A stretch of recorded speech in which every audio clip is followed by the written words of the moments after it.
You steal my spleen. Fine, I steal everything you own. By Geminycain, Chapter 9, Pre-Fall. There were footsteps in the kitchen. Tim did not have to open his tired eyes to know who the steps belonged to. They were too soft and not bouncy enough to be Harley's. "Morning, Red," Tim mumbled into the soft pillow he had borrowed. "Morning, Sweet Pea. Sorry if I woke you." When Tim slowly opened his eyes, he was surprised to see natural light, or as natural as light in Gotham was going to get, shine through the windows. He looked at the clock. "It is fine. I do not usually sleep this long anyway," he answered, stretching his arms with a yawn as he sat up on the soft couch. "This couch is amazing," Tim sighed, sadly having to leave it to put on a shirt. Ivy smiled. "Glad you like it. We had you in mind when we bought it since you sleep on the couch when you stay over. We know how you dislike rough textures." Tim felt his chest warm. "Thank you." Ivy returned his smile. "Are you about to make breakfast?" he asked when she opened the cabinets. "Yep. Do you want to help?" "Yes. Could you give me a minute first? There's something I need to do." "Sure, kid. Just be quiet. Harles is still snoring in the bed." Tim went to the bathroom, since it was the furthest room away from the bedroom, and locked the door behind him. He took a slight breath before pulling the phone out of his pocket. The screen lit up to over 100 missed calls, some from Dick, others from Con, and the rest from the team. There was a single call from Bruce. Tim sighed, ignoring all of them, for now. He scrolled down his contacts until he found the one he was looking for, Pinocchio. It took some time before anyone picked up on the other line. "Who dis?" spoke a blurred voice. "Are you drunk?" Tim questioned with 2 fingers rubbing his knitted brow.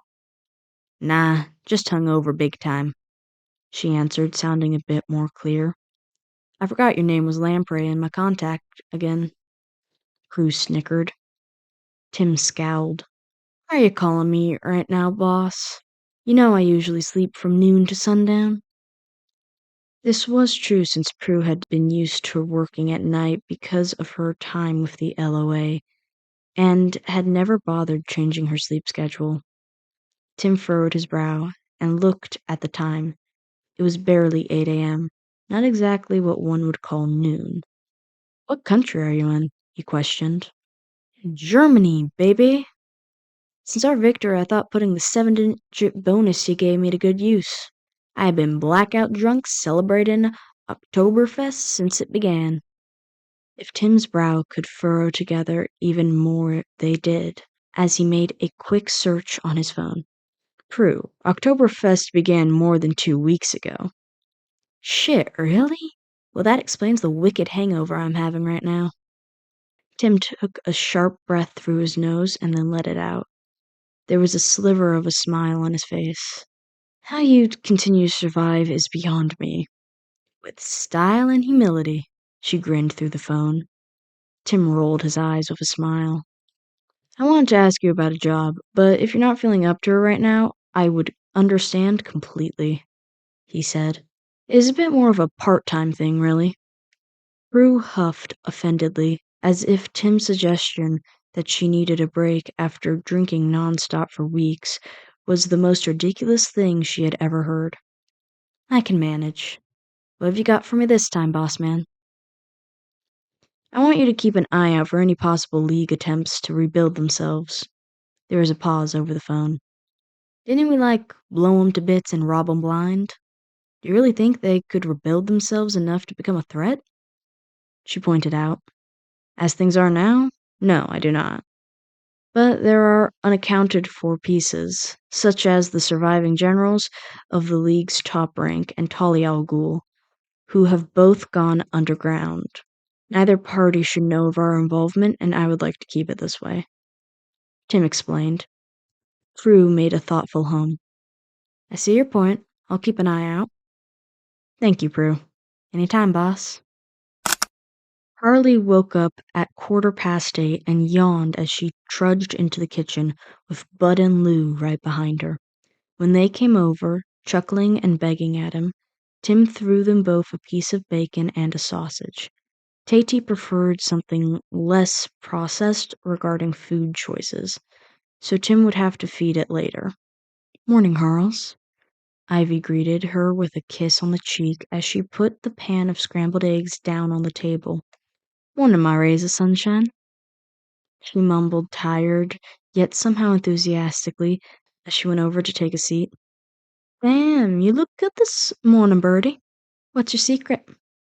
Tim smiled into his coffee cup and rolled his eyes at her clear attempt to fish for compliments. "I have a really talented hairdresser," he admitted while she ran her fingers through his freshly cut locks. His hair was still relatively long, but it was no longer close to reaching his shoulders, and it had gotten some layers and texture and was now much softer. The ends were metallic gray mixed in with his natural raven hair halfway. Tim's eyes widened when he saw himself in the mirror last night, but in a good way. Harley was right. He looked damn good. The breakfast went relatively normal, or their type of normal. They chit-chatted about random topics, Harley and Tim making food catapults with their forks and trying to fire eggs at each other while they were not looking. Bud and Lou enjoyed it when they missed. Ivy, who had been rolling her eyes and acting above the childish play, took them both by surprise when she transformed one of the bananas in the fruit bowl into a makeshift catapult and hit them right between their eyes with a greasy breakfast sausage. It was a critical hit. A buzzing sound from Tim's pocket made them all stop, and the fight cooled down. "Bat or Buddy?" Harley questioned when Tim took out his phone. "Buddy," he muttered. Tim felt bad about leaving his friends at the manor. Even if they had crossed his boundaries, they had not deserved being left with the Waynes after everything that had happened. Harley and Ivy shared a look. "You know, Bertie, Avs and I can take care of the cleaning up after breakfast part if you want to leave now and talk to your friends," she suggested. Tim looked at them, then glanced thoughtfully at a coffee stain on the table, then back at them. "Yeah, I think I would like that." Both women gave him warm smiles and hugs when he stood at the door. "You better not take 10 months to come visit again, you hear me?" Harley grumbled into his hair as she squeezed him. Ivy joined the hug. "Also, don't die, please." Tim smiled into her shoulder. "I'll try not to, on both parts," he assured them. Without catching the attention of the street muggers and drug dealers littering the streets, Tim made it to a rooftop, towing the line between Crime Alley and the rest of Gotham a safe distance from the location he came from before yelling out, "Con!" It took less than a second before his friend stood before him on the roof. "I want to start by saying I'm so sorry." Con paused as his eyes widened, and a hint of red could be seen in his cheeks. Your hair looks good." Tim raised a brow. "Thank you." The pause continued as Con kept staring. "You were saying?" Tim guided. Con pulled himself together and straightened his shoulders. "Right. I'm sorry for what was said last night. You aren't excusing for confronting the bats, I presume?" Tim's tone was shy, but not playful. It was very hard to read, and Con felt like an ant being burnt under a magnifying glass. Con's eyes fell for a second time before they returned to meet the icy blues. "No, I'll never be sorry for standing up for the people I care about. Never.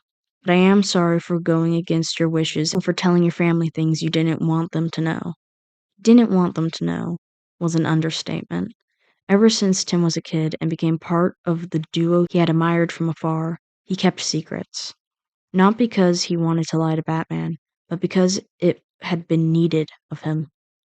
"There are things I tell no one in the family, but I tell them to you and the team because I trust you." Connor's eyelids became half-lidded, and his eyes faltered to the rooftop floor. "I know, I'm sorry." Tim sighed and let the pressuring facade down. "I know you are."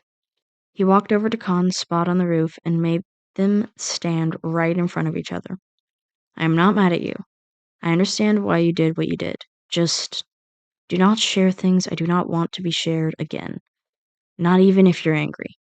Of course. Khan's eyes were soft as he looked at him. Tim took a step closer. Good, he smiled softly. I suppose I forgive you then. Tim put his hands on Khan's tall shoulders and pulled him in for a hug. Khan returned it without hesitation. I want to apologize as well for leaving all of you at the dinner. Tim mumbled into Khan's shoulder. Don't even worry about it. Khan tightened his embrace. Just glad you're okay. They stood there for a while, enjoying the comfort the other provided. I suppose I'm going to have to repeat this entire conversation with Bart and Cassie. Tim spoke tiredly. Khan snickered. If you want to get it over with now, I can give you a lift to the tower. We're all trying to figure out where you had gone when you called. A lift would be nice. Tim jumped without warning and made Khan catch him bride style. I guess this means I get my glorified taxi driver back, he teased with a grin. Khan rolled his eyes before taking off. The wind felt nice drafting through his newly cut hair, and it was always nice having his arms wrapped around Khan's shoulders. But memories of the conversation from last night with Harley and Ivy were something he had thought about ever since he woke up this morning, and it was hard to think of anything else. Hey, Khan? Yeah? The offer you made to me in the bunker, does it still stand? Khan's brow furrowed in thought. When it cleared, his eyes widened slightly as his head turned to Tim. You mean the one about moving into the tower? Tim looked down and fiddled a bit with his fingers. Yeah. Is it still something you guys would want? The smile on Khan's face felt like the sun, not because it was blinding, but because it was warm and all-encompassing. Yeah, we would all like that very much. You steal my spleen. Fine, I steal everything you own. By Geminycain. Chapter 10. Dark Red. With both knees firmly placed on his office chair, he rolled down the endless hallways. He had done it. He had finally done it. Everything was sorted. All the weapons, the books, everything. He felt like he used to when he was a child and managed to make his lunch fit exactly right into his lunchbox, just 1,000 times more satisfying. Absolute ecstasy. After spinning around and rolling down hallways until he felt his stomach protest, Tim took a breath and put both hands on his hips as he looked out at the marked doors in a perfect line. He let out a satisfied sigh. A small space opened between reality as Tim slipped out of the pocket dimension into his main office at Wayne Enterprises. Tam came in at exactly the right moment to see him roll through existence, have one of the chair wheels caught in the office carpet, and for Tim to face plummet onto the floor. She raised an unimpressed eyebrow. The man responsible for my paycheck, everybody, she commented sarcastically. How did you end up becoming the CEO of a multi-billionaire company again? She asked with a sigh as she helped him up from the floor. Not just WE. I am CEO of Drake Industries, as well as other things. Other things being the thousands of businesses he stole from the LOA. The people working at the businesses had no idea who actually owned their company, and it was not fair for them to lose their jobs because of a shift in management, so Tim had been hard at work making programs to help him maintain everything. Tim also gave the businesses better healthcare, working environments, and paychecks. Those companies earned him enough to call them a multi-billion company if you stretch the meaning of the word company a bit. So Tim was CEO and or owner of 3 multi-billion companies. Drake Industries was not quite yet at billion yet, but it was getting there. Tam rolled her eyes yet again. Your schedule is clear for the next hour. Want to go grab a sandwich and some coffee? I would love nothing more. Tim put out his arm in a gentlemanly fashion. Tam rolled her eyes yet again. with a smile on her face this time, and grabbed his arm. They had a favorite cafe they liked to visit whenever their schedules aligned. It was the only place nearby that did not ask questions about Tim's up to 10-shot espresso orders, and it also had good sandwiches. So, San Francisco, huh? Tam poked when they had bought their food and coffee to a seat. Quite the change from Gotham. The way she said it was professional, as if they were two people at a meeting rather than two friends in a cafe. After everything, I thought new scenery might do me some good, he stated, keeping up the executive tone. The two of them understood a common lack of knowledge and emotional processing in each other. Although they never talked about it, they both knew it was there, hence the professional talk to make it easier. Have you settled nicely in your new home? Yes, quite. All my belongings have already been moved with the help of the team. I only need to empty some of the things in my office at WE, and then I'm done. Not that there had been a lot of things to move to begin with. Just remember to remove the jar. I doubt my father would appreciate the surprise inside if he were to open it. I think that assessment would be accurate, Tim said with a barely restrained smile. I'll have it removed. Tam looked down at the table as she tapped her finger on the side of her coffee. We should go back. She stood up before waiting for a response from Tim. He grabbed his coffee and followed her out the door nonetheless. How often will you be in Gotham after you move? She asked, looking forward at the street. Lucius and Tim had agreed to share the workload, so Tim would be in charge of paperwork while Lucius would be in charge of meetings, which would make it easier for Tim to work abroad. This also meant he would not be working with Tam anymore. Today was his last day before the agreement took hold. As things are now, only for special occasions. He answered her. They walked into the building, straight to the elevator, and set it to the top floor. Neither of them spoke for a while until a pull made them both glance at each other simultaneously. I'm happy for you, Tim, she said, using his actual name rather than boss. The smile on her face changed from polite to genuine. I wondered when you would start living, she said, and turned her head back towards the elevator door. The words made him look down as he tried to understand the impact he felt from them, but after a bit, a warm smile crept into the corners of his mouth. The elevator door opened with a ping, and they walked out with her arm wrapped around his again. Tam, I was thinking, Tim interrupted himself as he saw Tam's gaze catch on to something. In the cooled reception stood Bruce Wayne. Tim automatically put on a polite smile. Could we put a pin in this conversation? Tim turned his head towards Tam to ask. Of course, Tam said, to her credit only sounding slightly pissed off. Bruce was the owner of the company, so she sadly could not give him the usual treatment for people who did not make appointments. Hello, Bruce. I was not expecting you today. He smiled politely as he put out his hand.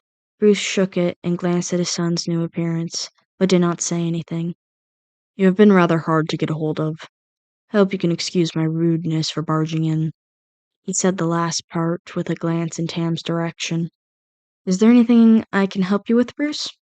Tim questioned. Bruce's shoulders straightened as the two of them made eye contact. I was hoping we could talk about things. Things? Ah, shit. This is not going to be a work conversation. Tim restrained a sigh and opened the door to his office for Bruce. Taking a seat at his work desk would be impolite, so instead he leaned back against the desk so they would be eye to eye. Oracle's not happy that you have been rerouting your trackers. Tim laughed. So it's going to be like that.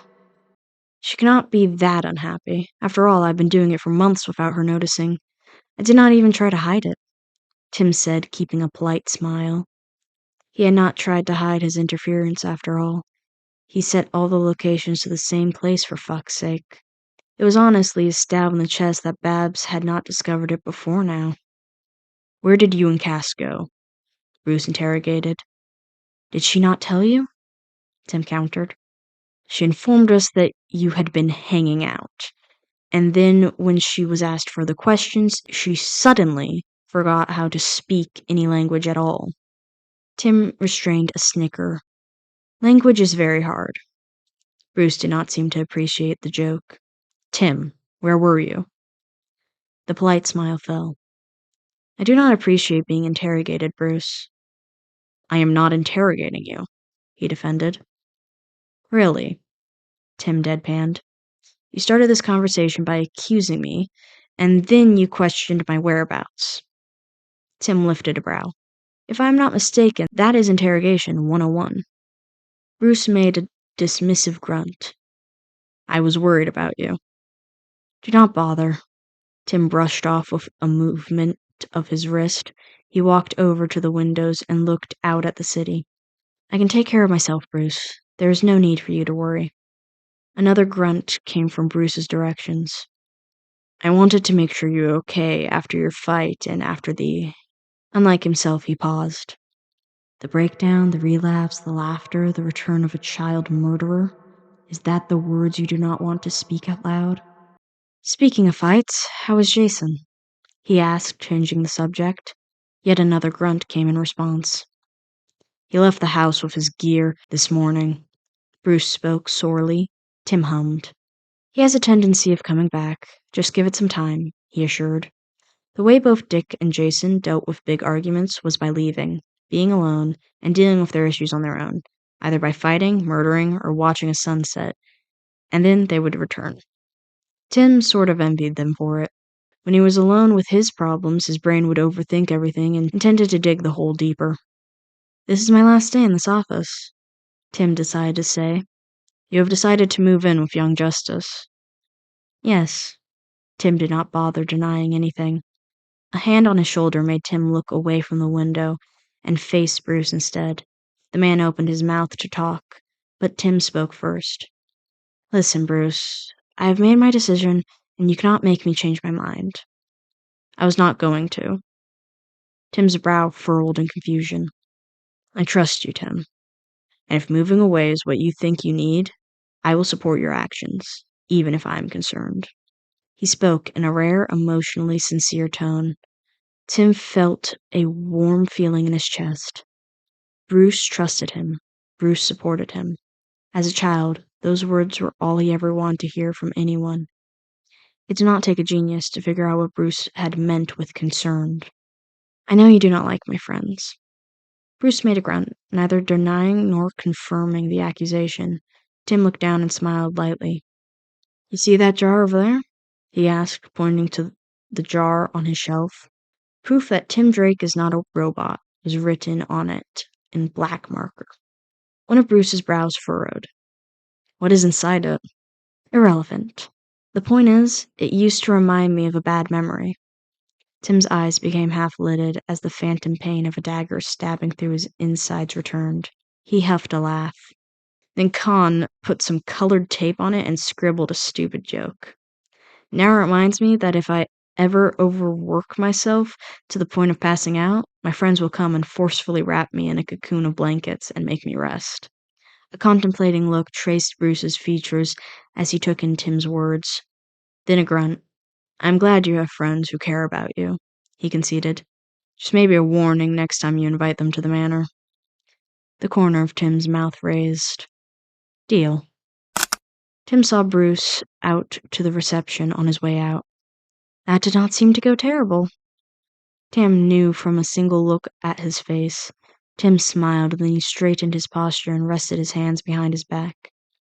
Did you know that young Justice is terrible at sorting and filing through their reports? Tim's tone was professional. Tam raised a brow at him. We could really use an assistant.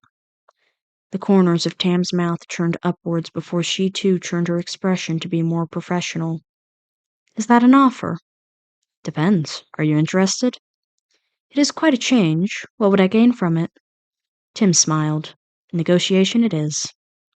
Since the new job would require quite a drastic move for you, it would only be fair if you were compensated accordingly. You will be provided with free housing, medical care, and I will double your current salary. Tam put her hand to her chin and acted as if she needed time to think it through. Those are very generous offers, but I am afraid I have one more condition. Tim raised a brow. And what would this condition be? There was a small pause before she answered. I want twice as strong emotional support. You want me to double your amount of tasers? He asked with a perplexed eyebrow. Oh, no. You misunderstand me. Tam's smile turned into a grin. I do not want twice the tasers. I want tasers with twice the voltage. The look in her eyes became crazed. I want tasers that at their highest setting could make men go sterile. Tim hummed in thought. I suppose I see no problem with that. They grinned at each other. Do we have a deal? Tim extended his hand. We do, she said, grabbing Tim's hand. As you are aware, there is a 2-week quitting policy in this company. Tim smiled. I will see you in 2 weeks, then. After his flight, Tim returned to the tower with a good feeling in his chest. It felt unusual, to say the least, but it was a feeling he would like to welcome more often. It was still new returning here. Like the home switch still needed to be flicked, but he was positive he would get there in time. The place was unusually quiet since the others were out on a mission. Tim could not join them yet, since he was still waiting for his suit to be finished. The design had taken a lot of time to make, taking a bit of inspiration from Cassandra and Batman's suit, while still being his own creation. He really hoped it would look as good in reality as it did in his head. Tim went over to the coffee maker and sat over a pot. There was still the last bit of paperwork he needed to finish, so caffeine would do him wonders. There was a footstep. Instantly his muscles tensed and he grabbed the nearest knife he got a hold of. I would not do that if I were you. Put it down. The click of a gun sounded behind him. From the location of the sound, Tim knew the gun was pointed right at his head. He put the knife down on the table. I like the new hair. There was another click as the safety of the gun was turned off. Hello, replacement.